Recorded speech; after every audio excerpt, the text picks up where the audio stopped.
Millions of children suffer from emotional, behavioral, and developmental difficulties. The Nurture Science program develops, tests, and promotes science-based interventions that strengthen emotional connection between parents and children, helping prevent and treat these problems. The interventions can be done at home and produce dramatic improvements in child development and well-being while reducing family stress. Imagine the possibilities when all children have this kind of support.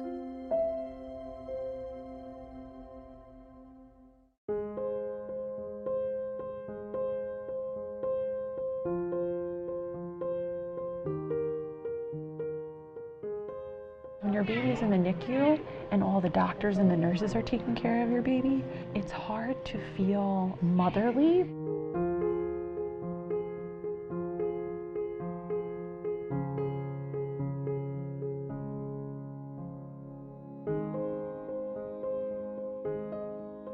You're not feeding them, they're getting fed through a tube. You're not breathing for them because they have their CPAP on. You're not helping them go to sleep because they're in the isolette or they're in their cribs and they're hooked up to all their monitors. Their clinical care in the neonatal intensive care unit requires that they actually be separated to some degree from their parents. And that separation contributes to a baby that's not developing normally.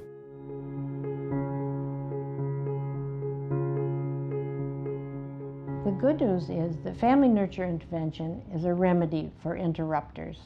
Family nurture intervention helps modulate stress through calming sessions, using simple nurturing interactions to level the playing field for even the sickest of babies by strengthening emotional connection and autonomic co-regulation. Autonomic co-regulation is a natural phenomenon between mother and baby. It begins in pregnancy and continues into childhood.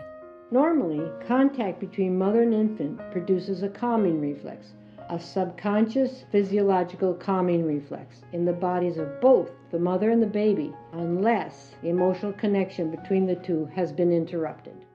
Emotional separations are part of life. The key is to reconnect emotionally every day, no matter what. In family nurture intervention, a trained specialist helps the parent and child reconnect using techniques such as talking, eye contact, and holding. We try to reestablish that bond. It's not didactic. It's something they have to feel. They have to experience it.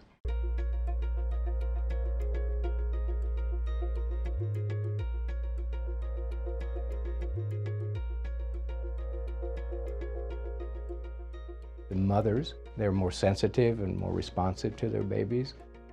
By 4 months of age, the mothers showed less depression and anxiety, which is very important. The intervention has led to a really substantial increase in brain activity at term age.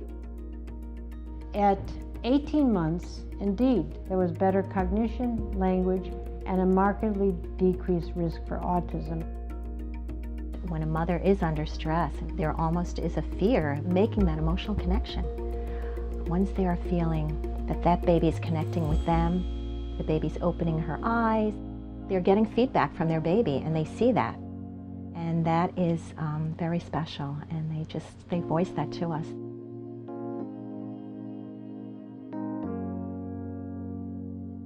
I think it's really important that we begin to study other patient populations. Yes, the highest risk population is those small, fragile, premature babies, but there are probably a lot of other populations that could benefit from this kind of intervention. We often forget that low-tech interventions can be quite powerful. Nothing short of magical, because I felt like a normal mom. Makes all the difference in the world.